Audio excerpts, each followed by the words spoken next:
favor del Señor es con cada uno de ustedes. Aquí estamos para ser de bendición, de impulso y aportar al crecimiento y el llamado que Dios tiene para cada uno de ustedes. Hoy quiero hablar acerca de un punto que casi nunca se trata, aunque muchos no lo hablan, pero muchos lo están sintiendo. Es acerca de las necesidades propias del líder, del hombre, de la mujer de Dios, de los instrumentos del Señor. Normalmente la gente tiene una expectativa de nosotros como que somos una fuente que nunca se agota. Y después de ser un ungido, una ungida del Señor, un hombre, una mujer llamada o llamado por Él, nosotros somos humanos y como tal tenemos necesidades. A veces tenemos situaciones en el hogar, situaciones en nuestras emociones, situaciones de salud, situaciones económicas. A veces no andamos muy bien ni siquiera espiritualmente. Nuestra vida de oración en ocasiones no goza de un buen ritmo y tenemos que mostrar esa cara de hombre y de mujer de fe, sobre todo para el sustento de toda esa gente que Dios ha puesto en nuestras manos, porque ellos no deberían ver nuestras penas, no deberían ver nuestras fallas. Eso pensamos. Sin embargo, debemos reconocer que somos humanos. En este sentido, muchos líderes tienen interrogantes, cuestionan, algunos han atercado contra Dios de cómo es posible que ellos han servido para el bien de otros y en lo mismo que ellos han sido útil para otros, están ellos bien necesitados. Pareciera que Dios atiende las necesidades de todos y tú lo sabes porque eres instrumento para Dios hacerlo, pero al parecer las tuyas no las ve. Y eso a veces nos genera ciertas dudas, insatisfacciones, a veces entramos en incredulidades, a veces cuestionamos al Señor, otros tienen la firmeza en la madurez para saber llevar eso a los pies del Señor. Pero ¿qué nos dice la Escritura? ¿Cuál es el propósito de Dios en cuanto a esto? ¿Será que Dios no se preocupa ni toma en cuenta a sus soldados, a sus hombres y mujeres que sirven con entrega? Tú no eres el primero que piensa así. En la Biblia encontramos en el Salmo 73, Asaf, él dijo que en vano había limpiado sus manos en inocencia, que en vano había servido al Señor, porque mientras él se guardaba en integridad y se dedicaba al Señor, la maldad prosperaba y a los malos le iba mejor que a los buenos. Esa fue su perspectiva cuando cayó en ese desánimo. Encontramos a los discípulos que en una ocasión le dijeron al maestro: Señor, nosotros lo hemos dejado todo por servirte. Y ciertamente ese fue el llamado del Señor, que debían negarse a sí mismos, que debían dejar padre, madre y todo, que si no, no calificaban para ser sus discípulos. Ellos, como quienes lo habían hecho, ahora le están diciendo al Señor: Maestro, ya lo hicimos, pero ¿qué hay para nosotros? ¿Cuál es nuestra recompensa? Esa fue una preocupación de los discípulos y sigue siendo una preocupación hoy en día. Por lo menos quiero citar dos partes de la Biblia. Una se encuentra en Lucas capítulo 5. Allí encontramos a Pedro, a Jacobo, a Juan, aunque el texto sobre todo enfoca a Pedro. Pero ¿cuál era la realidad de Pedro en ese momento? Dice que estaba lavando las redes, es decir, había terminado la pesca y se encontraba en la etapa final. Su pesca se había desarrollado en toda la madrugada. Los resultados habían sido ningunos. Se iba para su casa fracasado, sin sustento, sin ganancia. Todo lo que había invertido en esa ocasión de pesca había quedado en pérdida. Su tiempo, su esfuerzo, lo que tuvieron que comprar para los materiales de la pesca, todo fue sin resultados. Así que encontramos a Pedro a punto de irse de su lugar de trabajo sin sustento. Ahí llega Jesús.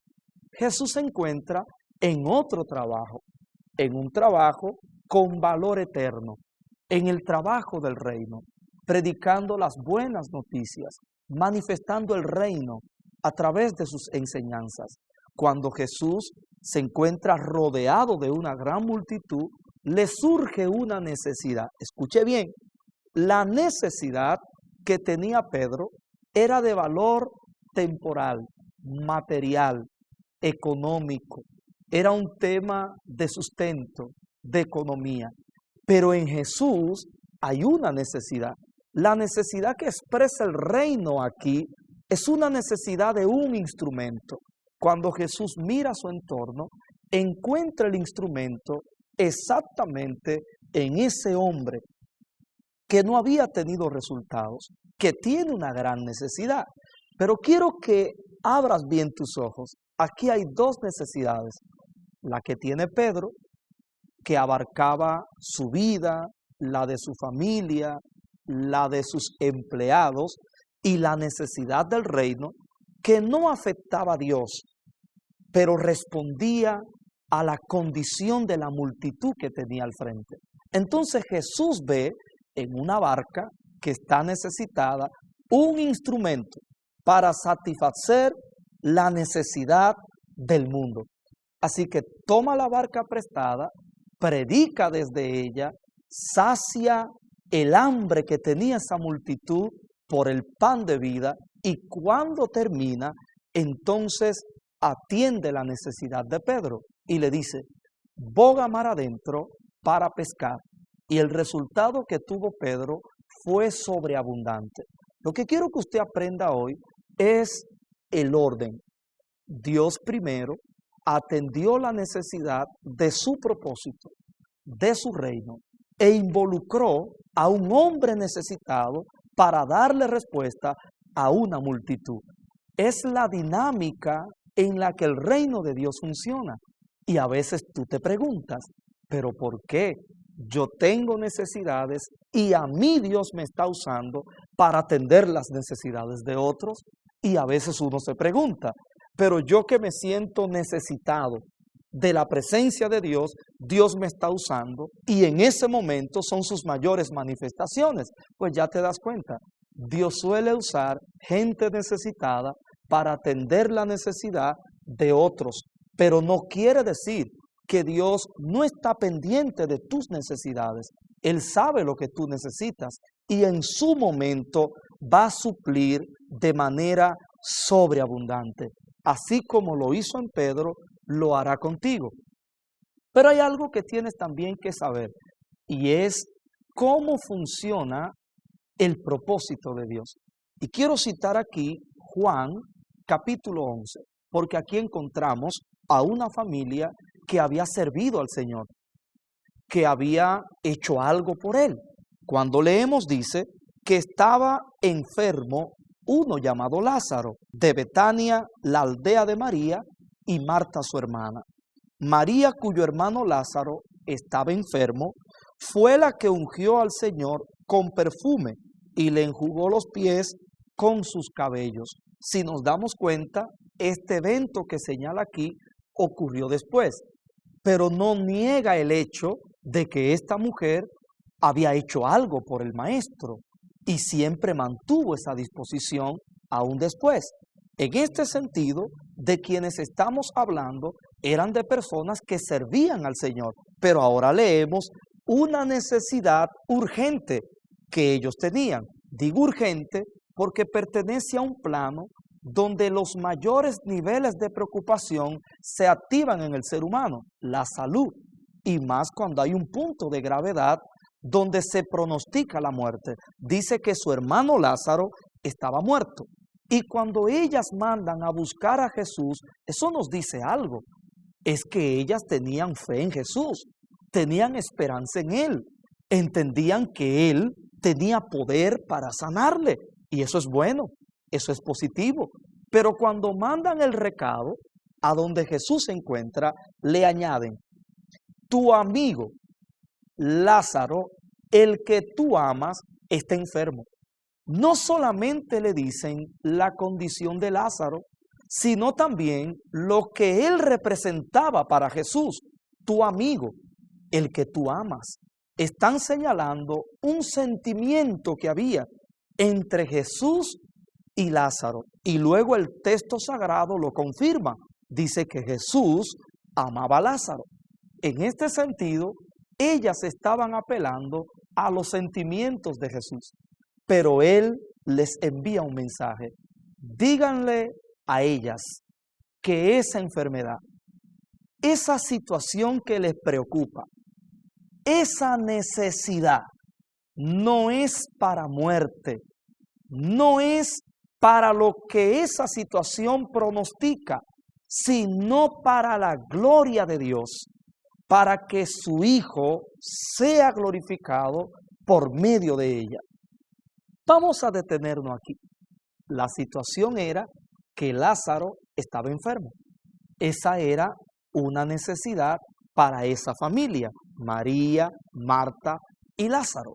Pero Jesús les envía a decir que eso, que para ellos era una necesidad, era una plataforma que iba a dar gloria a Dios y que iba a ser un medio para que Cristo sea glorificado. ¿Cómo ellas estaban mirando la situación? La estaban mirando con su necesidad. Estaban pensando en ellos.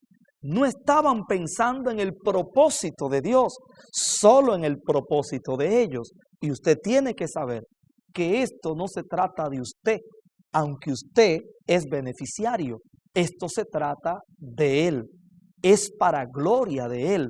Lo primero en que nosotros debemos de pensar, aún en nuestras necesidades, es que Dios tiene un propósito. Por eso Jesús no reaccionó desde sus sentimientos. Él reaccionó desde su propósito. Por eso les habló de cuál era la intención de Dios en eso que estaba pasando.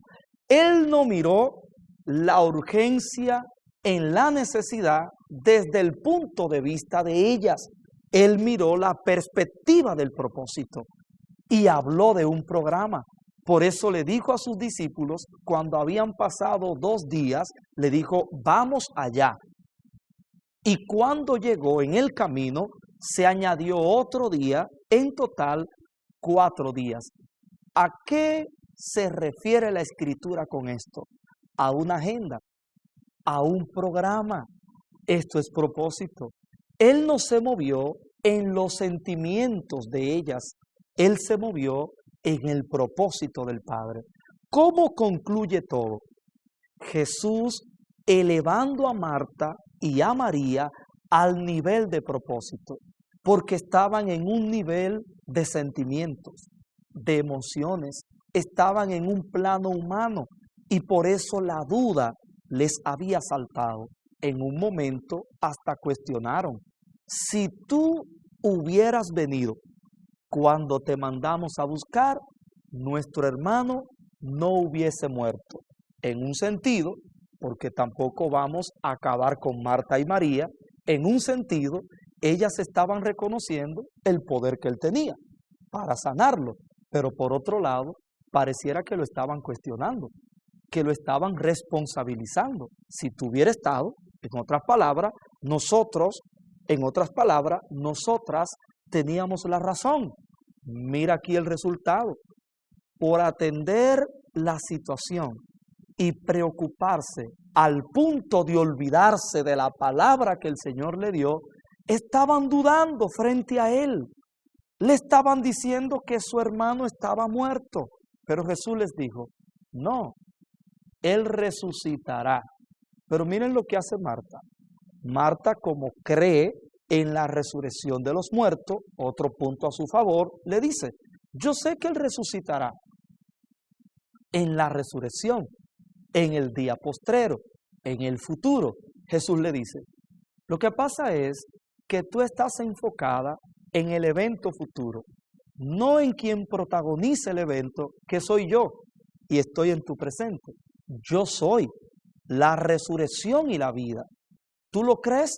Sí, yo creo que tú eres el Cristo, el Hijo de Dios. Luego alineó a María, que también se había desplomado. Pero cuando él llega frente a la tumba, Jesús dice: Padre, te he pedido esto en público, no porque crea que tú no me escuchas, porque yo sé que tú siempre me oyes. En otras palabras, Jesús ya había orado en lo secreto al Padre. Ya la oración estaba contestada y él lo sabía. Pero ¿qué está haciendo Jesús aquí? Jesús está tomando en cuenta el público, el escenario de la situación, porque toda necesidad genera un escenario y Jesús lo estaba tomando en cuenta.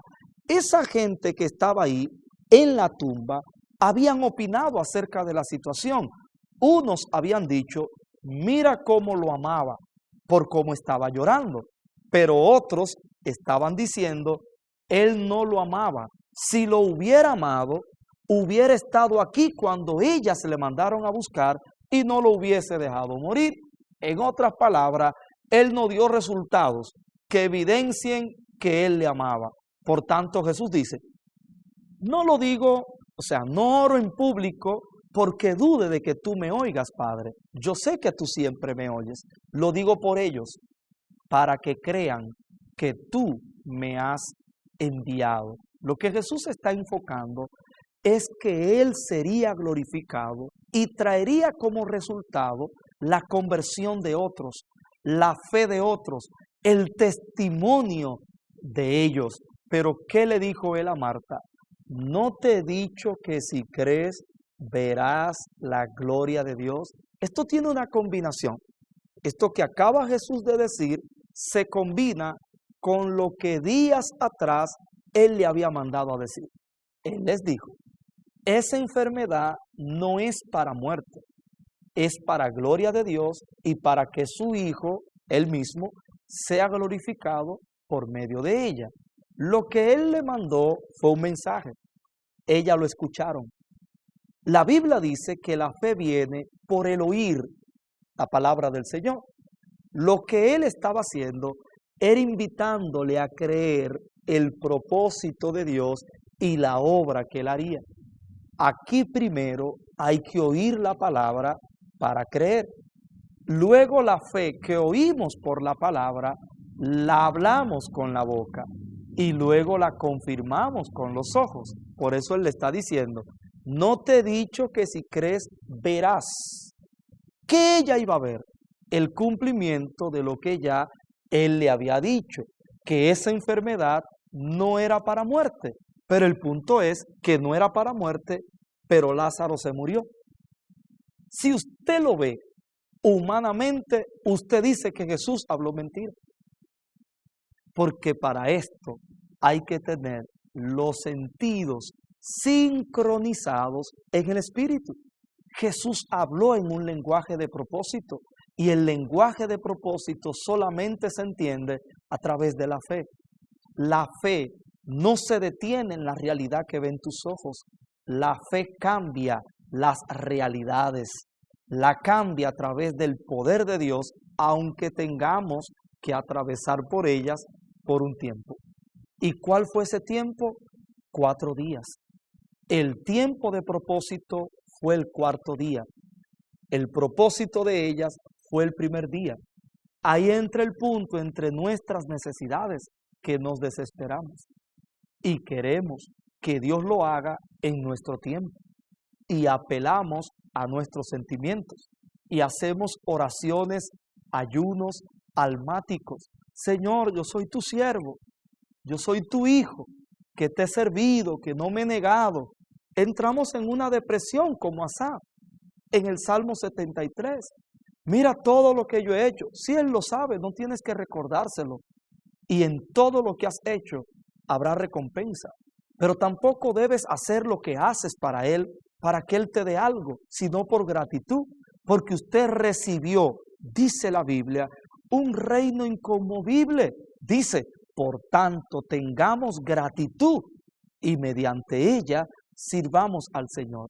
El motor que debe generar el servicio de todo hombre y mujer de Dios es la gratitud. Porque dice que recibimos un reino inconmovible, lo recibimos. porque es un don. Usted no lo ganó. Estar en este camino ya es una honra inmerecida. Por tanto, lo hacemos por gratitud. Pero Dios es tan generoso que aunque tú no mereces pago, Él te honra, Él te recompensa, Él atenderá tus necesidades. Esto se lo dedico a esos hombres y mujeres que sirven al Señor y les visita la duda, les visita el cuestionamiento, Señor, pero tengo necesidad económica, mira lo que me falta, Señor, pero tengo una necesidad en mis emociones, me siento insatisfecho, me siento infeliz, o quizás estás como Marta y María, Señor, pero tú me has usado para otros, sana a mi esposa, sana a mi esposo, sana a mi hijo, sana a mi hija, porque yo te estoy sirviendo, y mira lo que me está pasando, sí Él lo está viendo, pero primero presta tu barca para el reino, y Él traerá una pesca milagrosa a tu barca. Él sabe lo que a ti te está pasando, pero eso no es para una desgracia, no es para muerte. Tranquilo, no te precipites, tu cuarto día también llegará, y si lo crees, verás lo que un día Él te dijo. Quizás esta necesidad que has estado atravesando te ha hecho olvidar lo que Dios te dijo. No, Él no lo ha olvidado, porque aunque tú seas infiel, Él se mantiene fiel. Y Él cumplirá a cabalidad todo lo que te ha dicho. Reitero, tu cuarto día viene. Quizás si el Señor hubiera sanado a Lázaro cuando ellas le mandaron a buscar, solamente hubieran 3 testigos, María, Marta y Lázaro. Y vamos a añadirle 2 criados, 5 testigos. Pero como Lázaro murió y su necesidad tocó fondo, ¿cuántos testigos hubieron? Multitudes. El nombre del Señor será glorificado en esa situación. Y mientras más difícil la veas, mayor será la exaltación del Señor en ti. Pero todo lo que ha muerto, todo lo que se ha quebrado, todo lo que se ha enfermado, todo sanará, será restaurado, habrá restitución, habrá resurrección. Tienes que creerlo, porque no hay aquel que sirva al Señor que Dios no atienda a sus necesidades. Si el Señor se montó en tu barca, Él no solo la usará, Él también proveerá todo lo que tu barca necesita. Así que te veré como Pedro, postrado ante la gran provisión que viene de camino. En el nombre poderoso de Jesús. Amén.